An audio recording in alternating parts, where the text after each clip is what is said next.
नमस्कार दोस्तों, आज हम आपको महाभारत के एक ऐसे चरित्र की कथा सुनाने जा रहे हैं जो अपनी प्रतिद्वंद्विता के कारण अक्सर पांडवों की छाया में रह गया।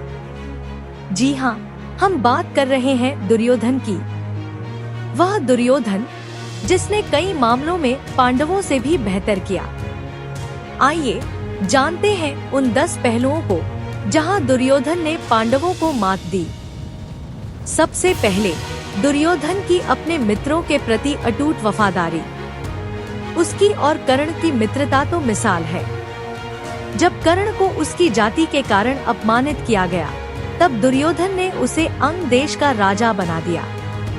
उसने कर्ण को समानता का दर्जा दिया और हर परिस्थिति में उसका साथ दिया। क्या पांडवों ने भी ऐसा किया?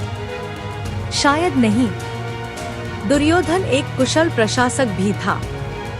उसके शासनकाल में उसका राज्य फला फूला और उसकी प्रशासनिक क्षमता ने उसे एक सक्षम शासक के रूप में स्थापित किया।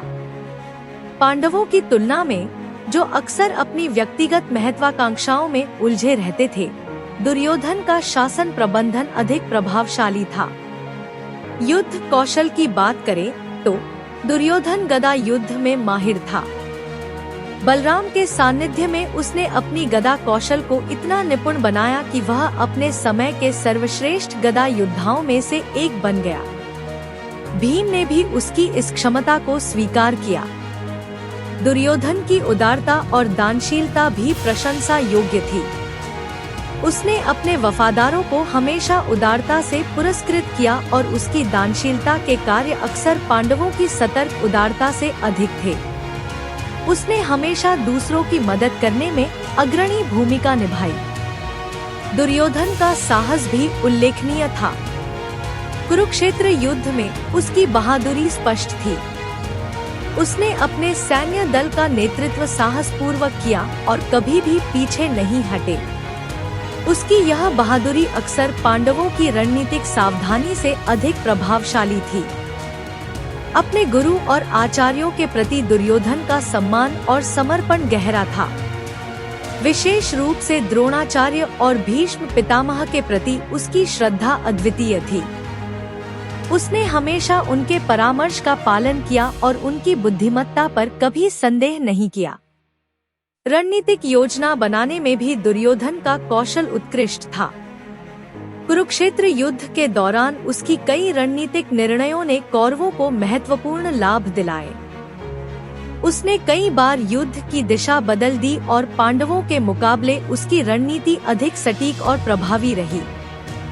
दुर्योधन का कूटनीतिक कौशल भी प्रशंसा के योग्य था।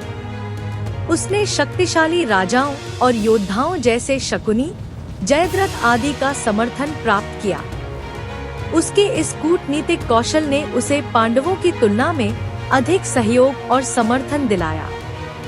दुर्योधन की आत्मविश्वास और आत्मविश्वास भी अद्वितीय थी।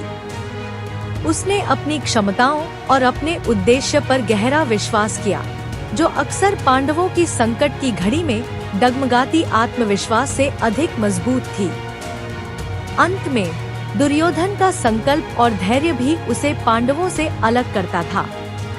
उसने सत्ता और विजय के लिए निरंतर प्रयास किया और विपरीत परिस्थितियों में भी हार नहीं मानी। उसकी यह दृढ़ता और धैर्य उसके सबसे बड़े ताकत और उसकी त्रासदी का कारण दोनों बने। महाभारत की इस महाकाव्य कथा में दुर्योधन एक जटिल चरित्र बना रहता है। उसकी कमियों ने उसे पतन की ओर ले जाया। फिर भी ये विशेषताएं हमें याद दिलाती हैं कि खलनायकों के पास भी ऐसे गुण होते हैं जो प्रशंसा और चिंतन के योग्य होते हैं। अगर आपको हमारी यह कथा रोचक लगी हो, तो हमारे चैनल सेक्रेड लेसन्स को सब्सक्राइब करें और बेल आइकन दबाएं ताकि आप हमारी अगली वीडियो मिस न करें। हमें कमेंट्स में बताएं कि आपको यह कथा कैसी लगी और किस प्रकार की पौराणिक कहानियाँ आप सुनना चाहते हैं। धन्यवाद।